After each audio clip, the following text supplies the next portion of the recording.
Regresamos a nuestro segmento Rimanacuy en la palestra, en esta oportunidad desde el stand 88 de la Feria Internacional del Libro con la compañía de nuestro querido profesor Pedro Grandes. Gracias por aceptar la No, invitación. muchas gracias a ti por este diálogo. Muchas gracias. Perfecto. Bueno, como a Palestra Editores, como editorial, nos gusta aperturar estos espacios de diálogo. Quisiéramos conversar el día de hoy sobre su reciente obra, La Constitución que languidece. Y la primera pregunta va sobre ello, ¿no? ¿Por qué ese nombre? ¿Qué sentido trae en su obra? Ok.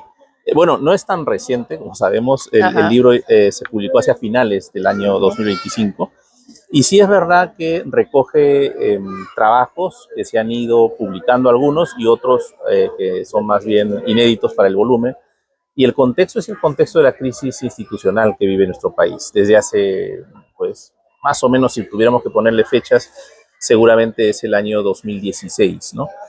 Y el título tuvo que ver con eso al final, es decir, con el valor institucional de la Constitución, cómo la Constitución ha ido perdiendo su eficacia, su calidad de norma fundamental, eh, su valor social también, es decir, cómo el público ve qué cosa es constitucional. La crisis política ha hecho que ese concepto de relevancia constitucional, que se hablaba como algo importante, en la crisis política, producto de una manipulación estratégica de las facciones que se encuentran en este conflicto, pues ha perdido un valor, yo diría, un valor político, un valor jurídico y un valor social también.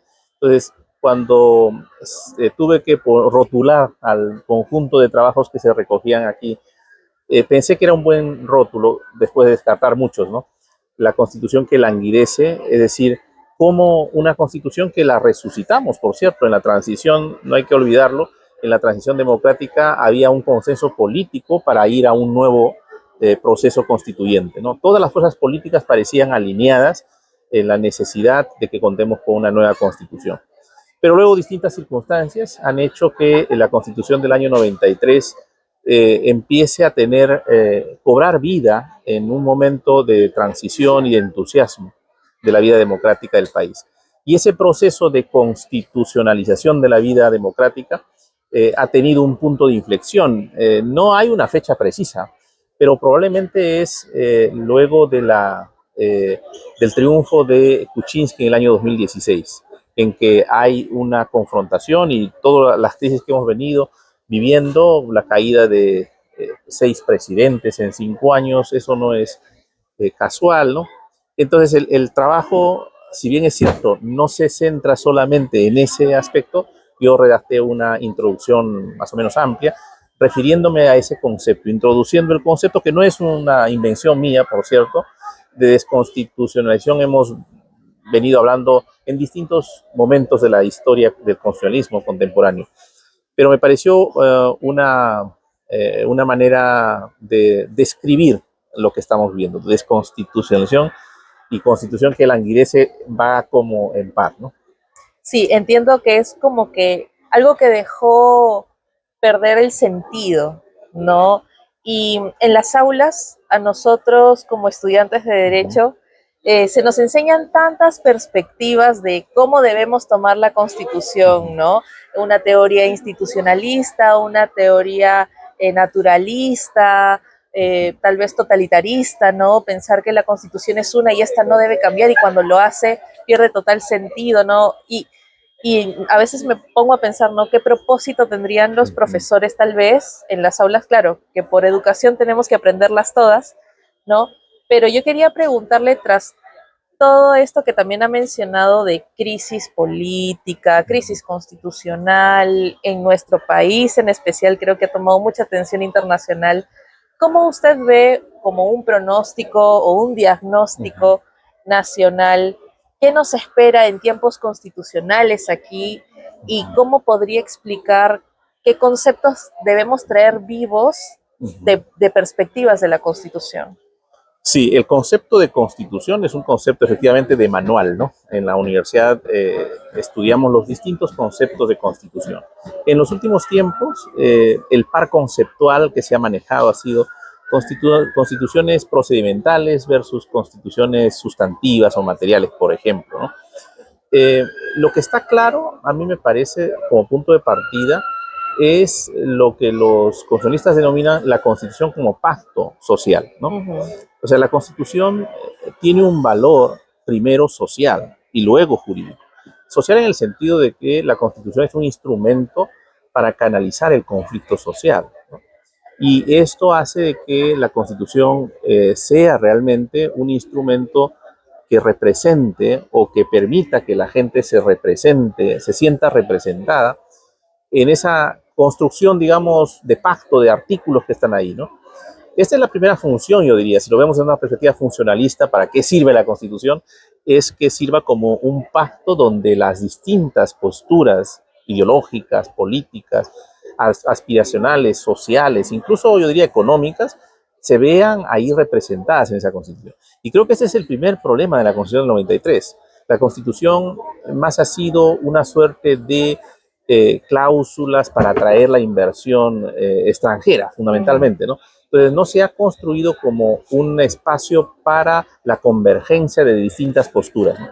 Y entonces los vastos sectores de la población no se sienten representadas en la Constitución. O sea, no, la Constitución no es motivo de orgullo, ¿no?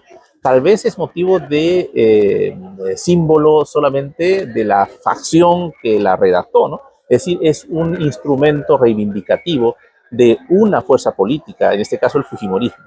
El fujimorismo que lo ha puesto como una suerte de consigna política de gran transformación, ¿no? Pero dudo de que la Constitución del 93 sea un pacto social. En segundo lugar, la Constitución debería ser también, digamos, para usar la terminología reciente del profesor López Guerra, por ejemplo, como parte de una ingeniería constitucional, debería ser un instrumento que institucionaliza las relaciones políticas, ¿no? Obviamente que contiene también los derechos fundamentales, pero que esta idea de que logra ser un instrumento que logra diseñar las instituciones que nos produzcan estabilidad en el país, ¿no? Yo creo que en eso también la Constitución no ha cumplido esa finalidad, es decir, no es un instrumento de planificación para la institucionalidad democrática, ¿no? Se ha visto cómo en la crisis la Constitución ha sido utilizada por uno y otra facción y no ha permitido una salida pacífica a la crisis. Se han impuesto las facciones violándola flagrantemente, ¿no? Entonces, esa función de ser una suerte de... Regresamos a nuestro segmento Rimanacuy en la palestra, en esta oportunidad desde el stand 88 de la Feria Internacional del Libro, con la compañía de nuestro querido profesor Pedro Grandes. Gracias por aceptar la invitación. Muchas gracias a ti por este diálogo. Muchas gracias. Perfecto. Bueno, como a Palestra Editores, como editorial, nos gusta aperturar estos espacios de diálogo. Quisiéramos conversar el día de hoy sobre su reciente obra, La Constitución que languidece. Y la primera pregunta va sobre ello, ¿no? ¿Por qué ese nombre? ¿Qué sentido trae en su obra? Ok. Bueno, no es tan reciente, como sabemos, el libro se publicó hacia finales del año 2025, y sí es verdad que recoge trabajos que se han ido publicando algunos y otros que son más bien inéditos para el volumen, y el contexto es el contexto de la crisis institucional que vive nuestro país desde hace, pues, más o menos, si tuviéramos que ponerle fechas, seguramente es el año 2016, ¿no? Y el título tuvo que ver con eso al final, es decir, con el valor institucional de la Constitución, cómo la Constitución ha ido perdiendo su eficacia, su calidad, arquetipo, modelo de organización institucional, tampoco es la Constitución del 93. Y la tercera función, la más importante tal vez de todas las constituciones, ¿no? El constitucionalismo democrático, siempre en las aulas recordamos el famoso artículo 16 de la Declaración Universal, ¿no? Que dice más o menos de que toda sociedad donde el poder no está dividido y los derechos no están garantizados no tiene una constitución, ¿no? Y si pensamos en eso, garantía de los derechos, ¿no? Y limitación del poder, ¿no? Ahí la Constitución, la garantía de los derechos, digamos que se ha ido articulando en la transición. La Constitución de pronto ha sido invocada ¿no? Y el Tribunal Constitucional, los procesos constitucionales se han desarrollado, y entonces podríamos decir la garantía de los derechos ha tenido una cobertura en el marco de la Constitución del 93. Pero el tema de la limitación del poder lo hemos visto cuando ha sido necesario que la Constitución funcione como límite al poder. Ahí hay también vacíos en la Constitución del 93. De manera que el libro también quiere recordar, ¿no? Y lo veremos seguramente en la contienda política del año 26, que ya estamos viviendo, que buena parte de la oferta política va a tener que ser de nuevo el cambio de la Constitución. Y esto de nuevo evidencia una inestabilidad, ¿no? Tenemos que ir hacia un momento, no sé si un momento constituyente, pero por lo menos creo yo un momento en el que nos pongamos de acuerdo en cambios estructurales indispensables. En la Universidad Católica, donde yo enseño, además de San Marcos, se ha promovido una propuesta de constitución. Se puede estar o no de acuerdo con lo que ahí se dice. Lo que es interesante es que va a ser muy importante en los próximos meses tener propuestas para ir hacia un nuevo pacto, al menos en la parte fundamental, que es donde está fallando la Constitución, que es la arquitectura del poder político, ¿no? Cómo organizamos las relaciones entre ejecutivo y legislativo, cómo le damos mayores garantías a las instituciones de la justicia. Hoy día hay un acoso permanente a las instituciones de la justicia, ¿no? ¿Y por parte de quién? Del poder político, ¿no? La Constitución no ha logrado ponerle límites, por ejemplo, garantías suficientes a la independencia. Y yo diría ahí, por cerrar nuestro diálogo, que sé que tiene que ser corto, el gran problema es cómo garantizamos la independencia de jueces y fiscales. Jueces y fiscales, porque hoy día hay una tremenda daga contra esto, que es el juicio político. La posibilidad de que el Parlamento pueda someter al fiscal de la Nación, a la Junta de Fiscales en pleno, a un procedimiento ciego, ¿no? de persecución política que los pueda amedrentar y asustar y que los pueda finalmente romper con su independencia, ¿no? Esa institución de eh, del juicio político, la posibilidad de imponer sanciones de inhabilitación a los enemigos políticos, eso me parece que tiene que desaparecer. Me parece que tiene que haber un consenso sobre eso, porque si no, lo que tenemos es en el Parlamento una amenaza permanente a las instituciones del sistema democrático, ¿no?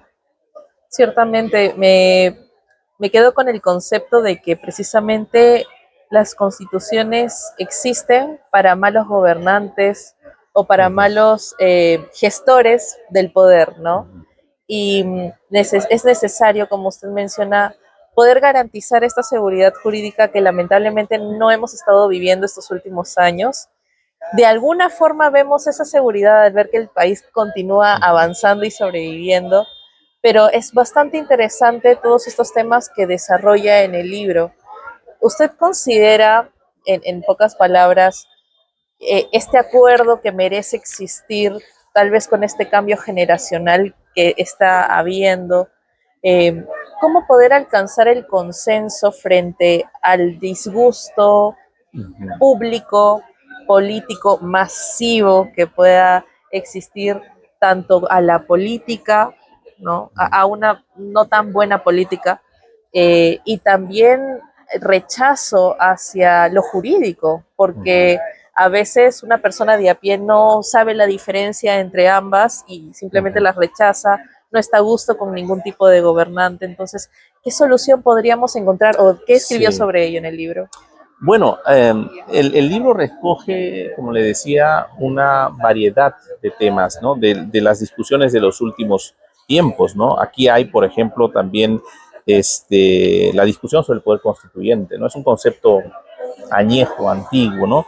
Pero que sale a cada momento, ¿no? Desde mi punto de vista, el concepto de poder constituyente es un concepto que no es, yo digo, normativo, sino más bien descriptivo de una situación que normalmente uno dice, hubo un momento constituyente cuando ya pasó, pero es bien difícil decir, este es un momento constituyente o el próximo año habrá un momento constituyente. No tenemos esa capacidad de predicción, ¿no?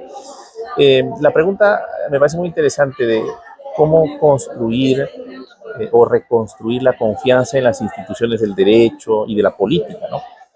Yo creo que este es el gran desafío de cualquier político, y yo creo que también las facultades de derecho, los que enseñamos derecho, deberíamos esforzarnos en los próximos años por ponerle cimientos más firmes a esto que llamamos Estado de Derecho, ¿no? Creo que es el gran desafío, porque la impresión que tiene la ciudadanía es que los que nos dedicamos al derecho, los que enseñamos el derecho, lo que es el Estado de Derecho, es una cosa manipulable, ¿no? De que cada cual puede sacar su propia interpretación. Y creo que esto daña la legitimidad institucional del derecho, de la cultura jurídica, de las instituciones de la democracia, porque el Estado de Derecho, la idea básica es que en la concepción inglesa al menos, el rule of law es pues una organización política que, que hace factible que las decisiones en el orden público sean conforme a leyes previas y no conforme a la subjetividad de las personas. Es decir, vivir bajo la ley o el imperio de la ley es someternos a reglas previas establecidas sin saber quién es el destinatario necesariamente, ¿no? Y creo que aquí lo que se ve es más bien todo lo contrario, ¿no? Que cada uno quiere tener su propia ley, su propia interpretación de la ley, y eso es un estado de no derecho, yo diría, ¿no? No es De segregación, claro, segmentación. de que hay unos que se salen con la suya siempre, ¿no? Este es un asunto de cultura, digamos, de cultura de desigualdad estructural, histórica, ¿no? Y creo que en ese sentido, recobrar el prestigio del Estado de Derecho favorece también el prestigio de la cultura jurídica, de la abogacía, de la judicatura, ¿no? Yo creo que si nos damos cuenta, ese es tal vez el desafío más grande de todos los que nos dedicamos a esto, también de los que editamos libros de derecho. Sin cultura jurídica, sin comprensión clara, sin consensos sobre lo que es Estado de Derecho, no es posible el desarrollo de instituciones jurídicas. Bien, muchas gracias, profesor Pedro, por esta entrevista y con nuestro público quedamos atentos a mucho estudio, mucho análisis.